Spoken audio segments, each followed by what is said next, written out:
Achron shall Pesach Farbrengen. You already learned part of the sikha, but we skipped over this other topic in that So you're sikha. not going to go into basketball over here today? No. And what time is your program over there? Let me see on my phone. Hold on. Um, Well, it says on my calendar at 5. Read about the idea of shoes, the concept of shoes, both now and Yitzias Mitzrayim and the Geulah Sida of Moshiach's times. So, Bein Hanyonim, Yud Gimel, we're getting from, Shebehem Mishtavis Hagula Sida L'Yitzias Mitzrayim. Amongst the things that we find a commonality between the future redemption and going out of Mitzrayim, as we derive from what it says in the pasuk, like your days going out of the land of Mitzrayim, I will show you wonders. This is what it says: that he will step with shoes. That they, in other words, he will make them step through. It says over there the river of Pros, the Euphrates, with shoes. Shazel, in other words, that it's in a simple way. It's a in the simple meaning. It's a fancy way of saying that they will walk on dry land. They want to like remove their shoes to be able to cross. This is in addition to what it says that they will cross the river by foot. So over there, where it says that pasuk about the future redemption, that they will cross the river by foot, it says barogel stam. It just says by foot. It doesn't explain specifically what this is talking about. The foot, what specifically is going on with the foot, but rather over here is also explained also the idea of shoes. It's similar to what it says. That your shoes are on your feet. So the Rebbe is going to say as follows: when the Yidden went out of Mitzrayim, there's a whole description that the Torah says over there, that you will girdle your loins and you will have your staff in your hand, and you will also go out with shoes on your feet. In other words, the Yidden, seemingly the meaning of that pasuk is that the Yidden had to be prepared for leaving in a hurry. But the Rebbe is going to ask that this is not something that we can truly say is the reason for Na'lechem B'Raglechem, that their shoes were on their feet, because since we find this also by the future redemption, and by the future redemption it wasn't in a rush, so therefore we must say that even when the Yidden went out of Mitzrayim, their shoes being on their feet had a different idea behind it. Zem moving from this is understood. The reason for the command that the Eden were commanded when they left Mitzrayim to eat the carbon Pesach while their shoes were on their feet. It's not because when they left Mitzrayim it wasn't a rush. Like we find that the Mefarshim explain why did they have to have by the Seder table that it says that they were already fagartel, they already had their belts on and they had their walking stick in their hand. So over there it's explained because they had to be ready to leave at a moment's notice. The same thing, one may say that was the reason why they had their shoes on their feet by when they left Mitzrayim. So he says that's not correct. This reason of being in a rush is applicable only when they went out of Mitzrayim and not in the future redemption. Allah on Namar concerning the future redemption, it says, you should not go out in a rush. Allah Adra, but just the opposite. In a calm way, in a settled way, you will be saved. In other words, it's just the opposite of the rush that they rushed out of Mitzrayim.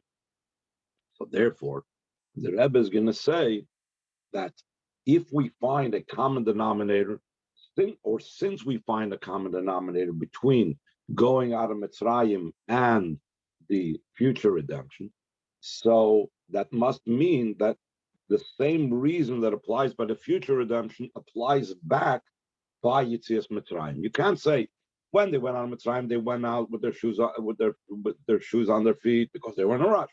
And the Geulah Asidah for a different reason. But rather, since we know there's a comparison between the two, and there's a common thread, so we must apply the same reason by both. Since they're stepping in shoes that says in the future redemption, it's for a different reason, not because they're in a rush, as we said before. So we must say, also the fact that your shoes are on your feet, that when the Yidden went out of Mitzrayim, is for the very same reason as they will wear, or we will wear our shoes on our feet when it's going to be the future redemption. Because as your day is going out of the land of Mitzrayim, I will show you wonders in Moshiach time. So there's a common denominator between.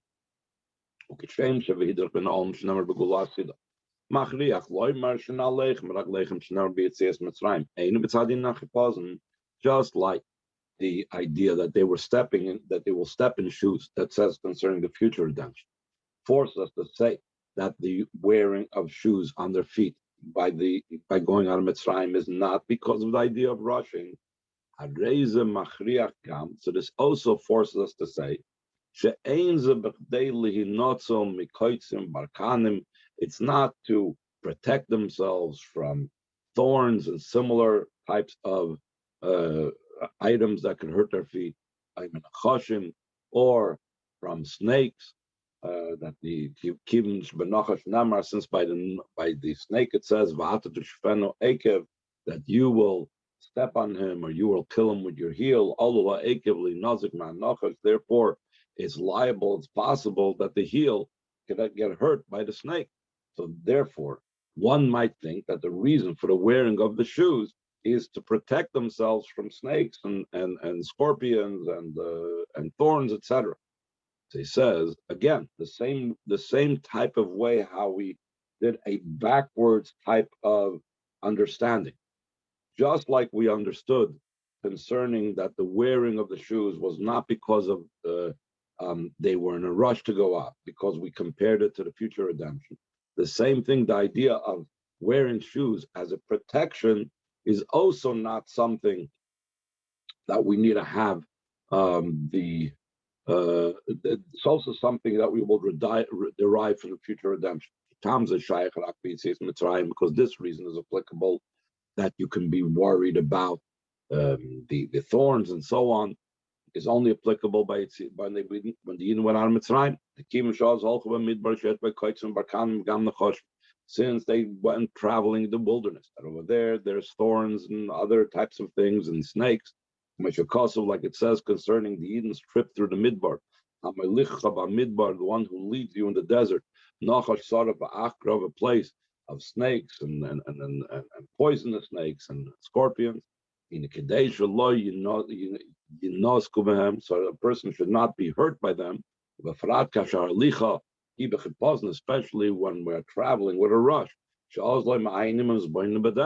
When you're in a rush, that's when the whole problems happen. That's when you step on something you didn't want to step on. So the same thing, the Yidden will be rushing out of Mitzrayim, and therefore they were in danger. Therefore they had to wear protective shoes on their feet. So and they needed shoes. As opposed to the future redemption, that when Moshiach comes, it says that a wolf will live together with a sheep, and a young child will lead them. They will not do bad, and they will not destroy my entire holy mountain. That it says on the pasuk, it says it's a song for the day of Shabbos. Why is Moshiach's times called the day of Shabbos? Because Shabbos is from the word cessation, that he ceases and he stops those things that damage. He stops that from the world. So therefore, this reason does not apply. So therefore, since the reason doesn't apply when Moshiach comes concerning protecting ourselves from physical hurt while we're out in the wilderness, So therefore, just like it doesn't apply to Mashiach's time, so we must say that there must be a common denominator as well when the Yidden went out of Mitzrayim, that it's also for the same reason, whatever the reason is that we have to wear it when Mashiach comes, we also have to wear it when we went out of Mitzrayim. Even the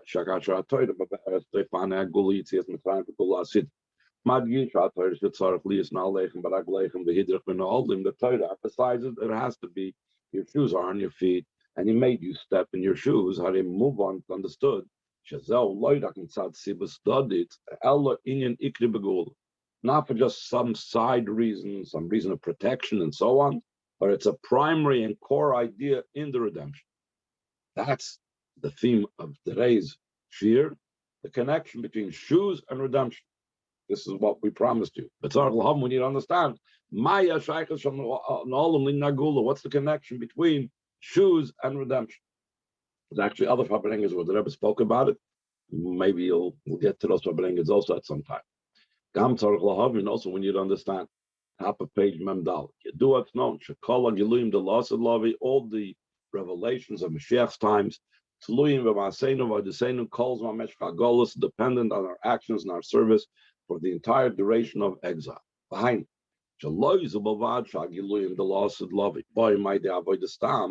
only do the revelations of the future times come through avodah in general, it shouldn't be in a way of bread of shame. In other words, that to be able to attain the future redemption, we must work for it. We mustn't expect it to come from above.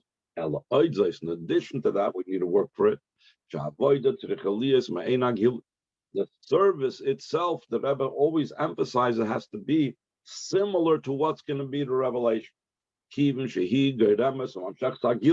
Because this is what's causing and drawing down the revelation. The avoid in the time of Geulah is the cause of what's drawing down the revelation of Moshiach's times. So there has to be an association between them. As I'll say, schar mitzvah mitzvah, the reward for a mitzvah is a mitzvah. Because what causes the reward for the mitzvah is the mitzvah itself. That's why the mitzvah and its reward are really one thing. And Alter Rebbe Tanya explains this, and I've mentioned the story before, that the Rebbe wants to ask the chassid of his, what does he do before his Farbrengen? Before the Rebbe's Farbrengen, the Rebbe asks his chassid, what does he do? Now, the Rebbe used to Farbrengen 9:30 at night on a weeknight.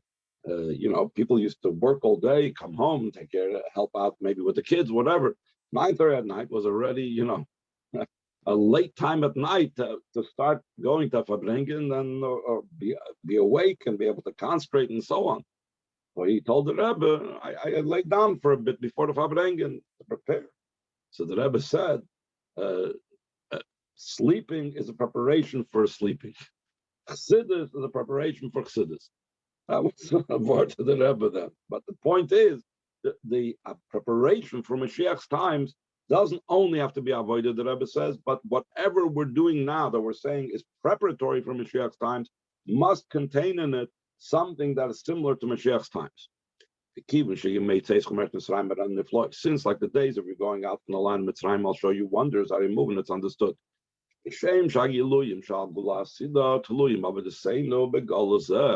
Just like the revelations of the future redemption are dependent on our service in this exile,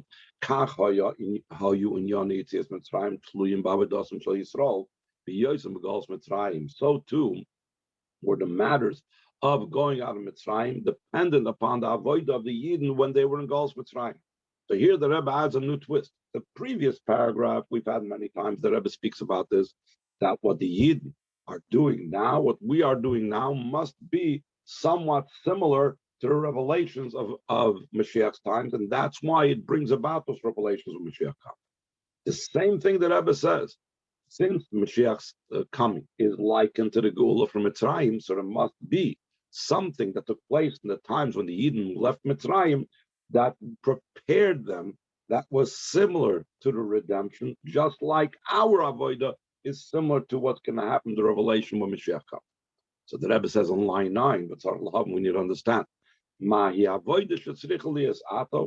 avodah that needs to be in these days? Similarly, what was the avodah that was in the exile from Mitzrayim? That this affects, this type of unique and specific avodah affects that the redemption should be in a way of traveling with shoes, or walking in shoes. First, we have to preface the idea of a shoe, which is the garment that's upon the heel of the foot. Chassidus always talks about the heel of the foot. The heel of the foot, who is the lowest physical limb of the body. Since we know all physical matters are derived from their spiritual counterparts. And this is true in everything in the physical realm. How much more so when we're talking about a human being, that a human being is all about the spiritual. The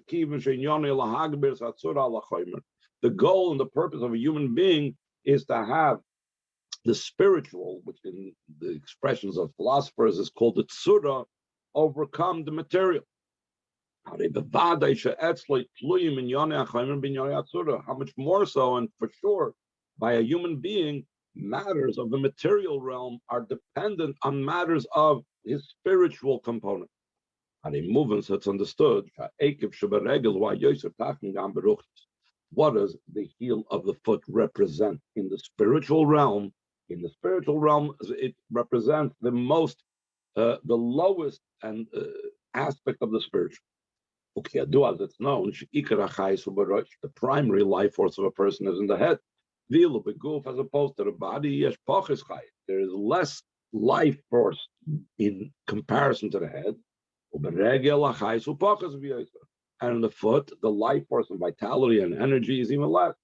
Until in the heel, the chayis is not revealed whatsoever. It's brought down. There's everything of the world is to be found in the human being. And in Avos der Abnossen, a type of similar thing to Pirkei Avos, it enumerates that the virus that's to be found in the person, that's hair and so on. So different parts of the body have in it things that the body is considered like a miniature world. So the Malach HaMavos, the angel of death, what is that considered the angel of death within a human body? That's the heel. Line 17. This is the reason for the fact that walking on the ground is via the heel. The heel is a part of the person that's found closest to the ground. Earth is the level of the inanimate. The general element of earth, which indicates the lowest part of creation is the inorganic, inanimate thing.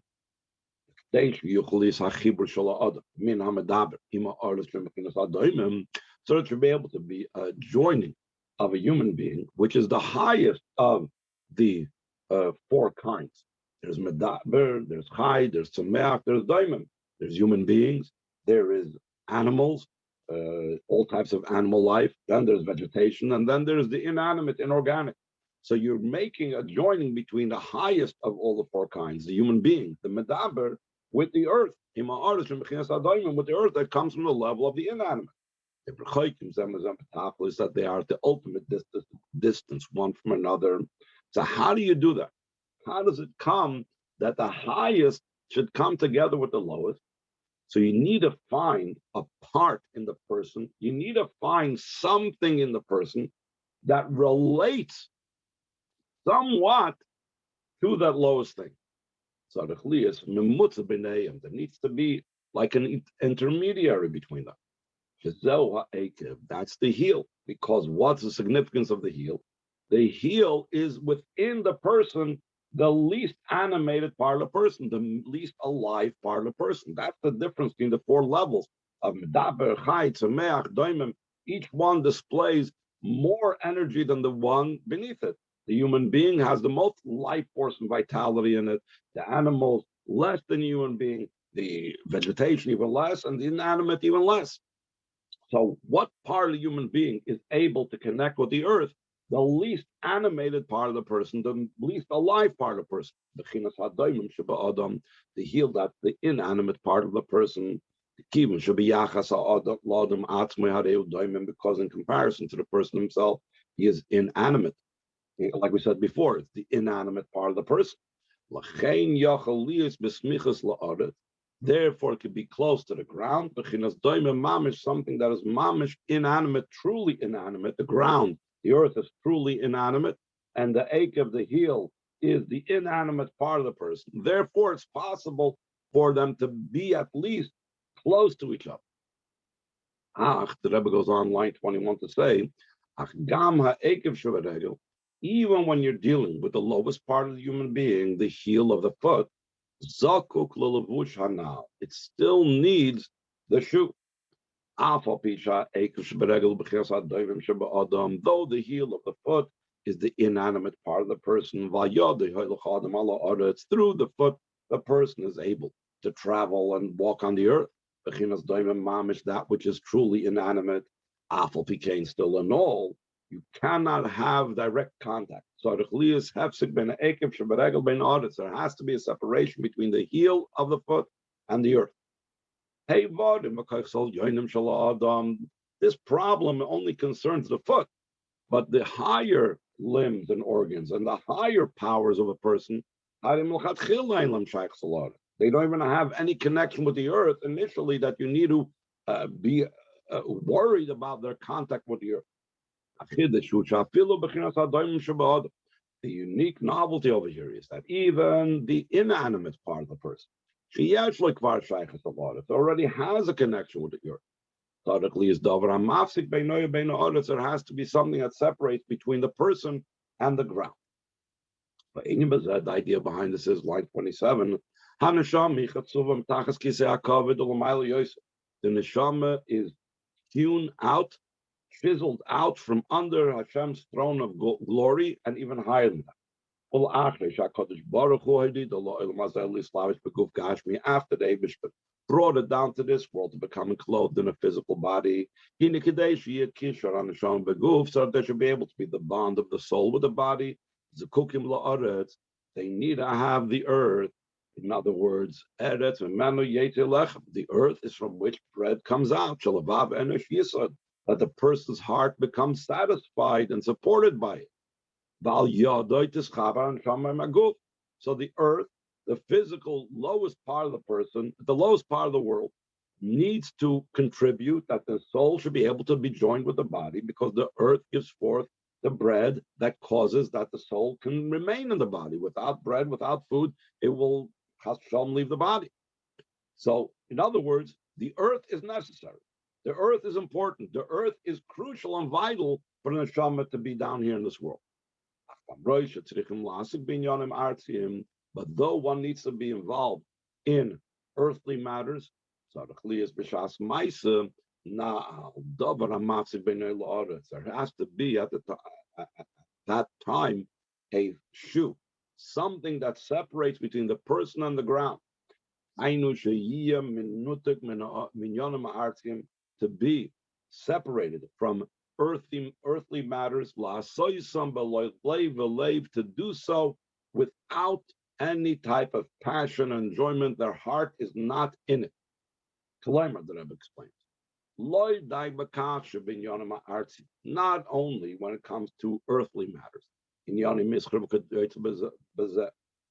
business matters, and similar to this, should only be involved for a short amount of time. Only as much time as it's necessary for him to be able to make a living. And when it comes to all the rest of his time, he has to be immersed in Torah and davening, without disruptions, disturbances, and foreign thoughts from physical matters intruding upon his Torah study and upon his davening. So the Rebbe adds to that, the demand is even when the person's involved in business, they should be uprooted from, separated from earthly matters. Top of page Memheim, Bedugmas Hanal, similar to a shoe. It's the garment of the heel of the foot. Hanal einoi levush al hamoach v'alev. The shoe is not the garment that one wears on the brain and the heart. The shoe is also not meant for the part of the foot that's higher than the heel. These limbs, the upper limbs of the body, the upper organs of the body, are not even close to the ground in the first place, that they need protection from the ground, that they need to be separated from the ground. The uniqueness of a shoe is even a heel that's close to the ground, still in all, it's removed from the ground. Is similar to this in the service of Hashem. Even when a person is involved in earthly matters, just without heart, without passion, it is only something that he does because he must do so. Like Chazal say, a person could think that a person is allowed to sit around and do nothing. Talmud Loimar, it says that Hashem will bench you in everything that you will do. On his own, if not for the Torah telling him to, he would sit and not be involved in physical matters. Rather, by Hashem's command, he is forced to do so. To fulfill the command in everything that you do.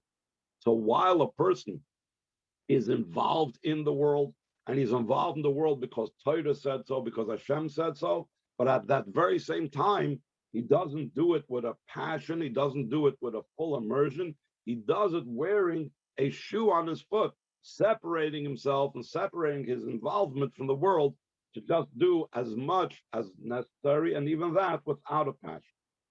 So then the Rebbe brings an interesting Maimer Chazal on line 8. According to this, we understood what Chazal say, a person should always sell the beams of his house, and he should purchase shoes for his feet. This is a Maimer Chazal, different Mefarshim speak about it, but the what's the meaning over here? But the simple meaning of what it's trying to teach you is that wearing shoes is more important than even having a ceiling to your home. Koidos usually means the beams that go on the roof. L'chura in the movement, seemingly it's not understood. Maya shaykh has been koidos beisil menolim. What's the connection between the beams of his house to shoes? Koidos beisil, the beams of his house, hem l'mayla maroisha, it's on top of his head. Be'ilu menolim, hem l'mata filim ikvedagla, as opposed to shoes that are even lower than the heels of his feet. Bimkain Maya shaykh has been him. What's first of all the association between them that you like? This for that. Not only that, it's better to sell the beams of his house that are beyond his head, for the shoes that are lower even than the heels of his feet. That explanation. This is the head. That is the vessel. That is the container in which the person's mind, his intellect resides. The koiros beisay shalamayla maroish, and the beams of his head that are beyond the beams of his house that are beyond his head, and yishamakir besichloi sheyesh inin shalamayla mano. He recognizes in his intellect that there's an idea, there's something that's higher than him. There's actually a story in Gemara that Abaye and Rava were asked where Hashem is as children, and one of them, I don't remember, I think it was Abaye, pointed to the ceiling, and another one, I believe it was Rava, went outside and pointed to the sky. And the Rebbe goes into a whole explanation about what was the idea, why each one pointed specifically to that particular area. But the general idea is that the beams on top shows that he realized that there's something higher than him. The dogmas of the Gemara is similar to the words of the Gemara. The covering the head is a good way for Yira Shamayim, for the awe of heaven. The garment that a person wears upon his head, Moida indicates that there's something above his head, as high as my intellect is, and how great I have to serve Hashem with my intellect. Still in all, I need to realize, I need to have awe of heaven, I need to realize that there's something higher than me, and that's what the whole story in Gemara about the child that would grow up to be a thief, and they told him make sure that he always wears a yarmulke and so on. I'm sorry. Yesh chiluk, line 16. Bein levush shal gabi arosh l'koyres base. Even though we just now compared the beams of his house, the ceiling, the roof of his house, to the garment upon his head, the head covering, there's still a difference between them. Levush hu modud lefi midas ha'iver hamalubash boy. A garment is measured according to the limb, the organ, the part of the body that's enclosed in that garment. As opposed to the beams of a person's house, that's not measured according to the measurements of a person. In general, you can have a large person, Chassidus talks about it, living in a small house. You can have a small person living in a large house. But when it comes to clothes, a large person can't wear small clothes, a small person can't wear large clothes, etc. So therefore, that is the advantage of the beams of his house over the garment that's at the top of his head. The covering of the head, even though it's something that helps out the awe of heaven, because it makes the person be aware of the godliness that's above him. This is still something that's measured according to how much he can comprehend. When Hashem is measured according to the person's head, that's inappropriate. That's not the ultimate. Therefore, in addition to the head covering, there has to be the beams of the person's house. That should be felt by him, that godliness is not at all limited according to his comprehension. It's totally beyond. On the other hand, it shouldn't be such a transcendent and high level that has no association with the person whatsoever. It has to be specifically the beams of his home. It needs to be felt by the person that Havaya, which is he was, is, and will be all at one, which is beyond any type of boundary. He is our God, meaning he is our power, he is our life force. That's why I say Baruch Atah Hashem Elokeinu Melech Olam. That the level which is transcendent still relates to us. It's Elokeinu. The B'lashon Kabbalah of Chassidus and the terminology of Kabbalah and Chassidus, who inyan makif the Yechida, it's called the makif of the level of Yechida. Ba'ois is pshutis, and in simple words, who inyan ha'emunah, it's the belief Shakadosh Baruch Hu loydak malach lam, that Hashem is not only that which fills and permeates the worlds, elugam soivev kolam, is also that which encompasses and transcends the worlds, and even more v'kula kamei koloch shiv, and everything before him is considered insignificant. Along with the fact that everything before him is considered insignificant, which means that he's like a leader in an army that fights wars in the heavenly hosts. He leads the entire world, despite being holy and separated from the world. So that's the message of Kodesh Beisai. On the one hand, it's beams that's on top of his head, indicating that it's totally beyond him, but it's still his home, meaning beyond him, but it has to do with the person himself.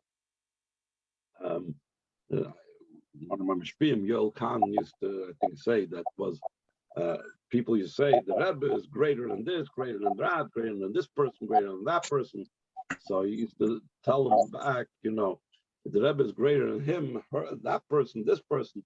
But the main thing is the Rebbe greater than you.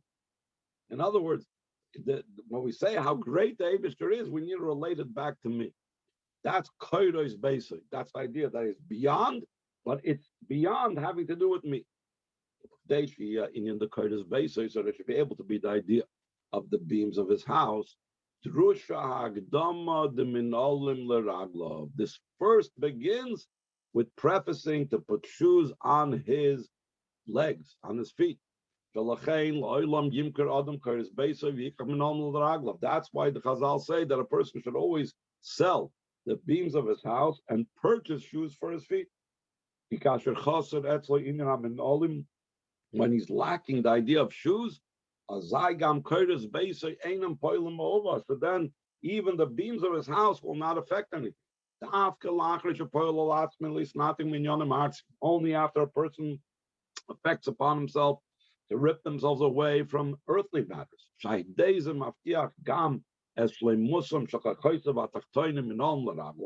Through that, he assures and ensures also the perfection of his lower power, which is the idea of shoes on his feet.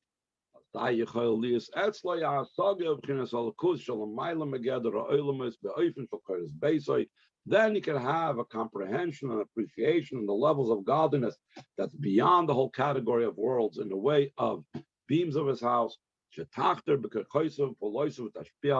should permeate his powers and his effects and should influence them. Just like the beams of his house in the physical sense, it protects him from storms and from rain, etc., etc. So he says, he goes on further, top of page above line 1. The beginning has to be not from very high things in the doing good aspect. The comprehension of the level of soiviv el besur merah has to be in turning away from bad. You shouldn't have connection with earthly matters. Just like when you educate a child. You don't begin learning with him and studying with him deep matters in the unity and oneness of Hashem. The beginning of the study is that Hashem that the Torah was commanded to us. That's one of the first psukim we teach a child. Amiras bracha, you teach him how to say a bracha, kriya shma, reading shma. You don't go ahead and say, let me sit you down and explain you great, deep, godly revelations. No. First, put shoes on your feet. So too in a daily fashion, when we get up every day, we are like the beginning of the day, we're like a child, and then we like grow into the rest of the avodah. The beginning of the avodah is not in Kriyat Shema, it's bonus b'achzavaya, that we're meditating on the oneness of Hashem. Ella ba'miras moida'ani, rather it begins with saying moida'ani. This is a simple matter that when a person says moida'ani, he doesn't even mention one of the holy names of Hashem. Only after moida'ani, magim l'kriyashma, does one reach kriyashma. The idea is meditating in echad. That the 7 heavens and the earth and the 4 sides of the compass are nullified to the infinite light of Hashem, the master of the world. That's the word echad. The aleph of echad is the oneness of Hashem, the lufish olam, the boss of the world, ches, the 7 heavens and the 1 earth, and daled is the 4 sides of the compass. We'll stop over here. Continue next week.